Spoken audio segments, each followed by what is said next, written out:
আসসালামু আলাইকুম দর্শক। আজকের সংবাদপত্রের শিরোনাম অনুষ্ঠানে আপনাদেরকে স্বাগতম। আজকে আমরা জানিয়ে দেব সমকালের প্রধান প্রধান শিরোনামগুলো। কেএনএফ সন্দেহে গ্রেপ্তার আরও 7 জন কারাগারে। জড়িত থাকার অভিযোগে রুমাত ছাত্রলীগ সভাপতিকে বহিষ্কার। তাপপ্রবাহ প্রাণঘাতী জেনেও সবাই চুপ, গরম আরও বাড়বে। তাপপ্রবাহকে প্রাকৃতিক দুর্যোগ ঘোষণার সময়ের দাবি।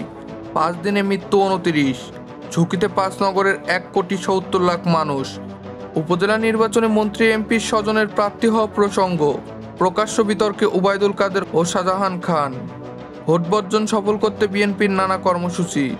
অনর 18 প্রার্থীকে বহিষ্কারের সিদ্ধান্ত। উত্তাল চুয়েট, ক্লাস পরীক্ষা বর্জন। বাসের ধাক্কায় 2 শিক্ষার্থী নিহত, তদন্তে কমিটি। হতাহতদের 18 লাখ টাকা ক্ষতিপূরণ। দাবি মেনে নেওয়ার আশ্বাসে শিক্ষার্থীদের অবরোধ স্থগিত।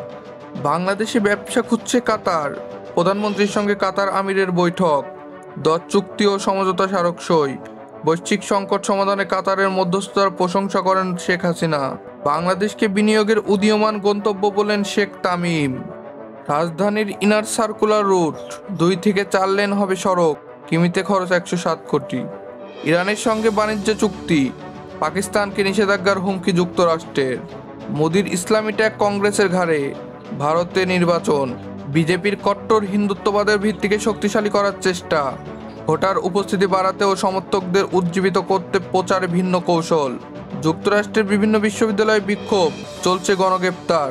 গাজায় আগ্রাসন, হাসপাতালে গণকবর, আতঙ্কিত জাতিসংঘ মানবাধিকার প্রধান। ইসরায়েলের সামরিক ঘাঁটিতে হামলা হিজবুল্লাহর।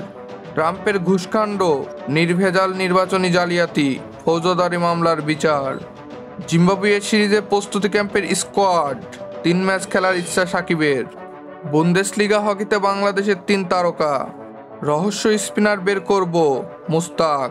সিলেটে ভারতীয় নারী দল, বেকহামদের সারিয়ে বেলিংহাম।